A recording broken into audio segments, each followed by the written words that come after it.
आगाही के लिए अर्ज है कि जंगली सुअर ने गांव में घुसकर ऊधम मचा दिया, लोगों ने पकड़कर मार दिया।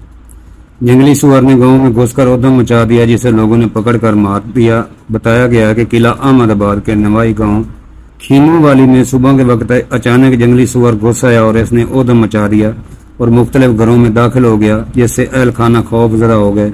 देहातियों की दौड़ें लग गईं और गांव में खौफ और राज फैल गया। गांव वालों ने बर वक्त पहुंचकर कुत्तों की मदद से सुअर को गांव से बाहर निकाल कर हलाक कर दिया। सुअर कुदरती तौर पर खतरनाक होता है, इससे इंसान में बीमारियां मुंतकिल हो जाती हैं। अगर सुअर बीमार हो तो इससे जानवरों से या इंसानों में मुंतकिल हो जाती है। सुअर का फ्लू बहुत खतरनाक होता है। इस्लामी नुक्ता नज़र से सुअर को नापाक और हराम जाना जाता है, इसलिए इससे दूर रहने का हुक्म है। अगर जंगली सुअर हो तो वो इंसान पर हमला भी कर सकता है, पालने वाला जो हमला नहीं करता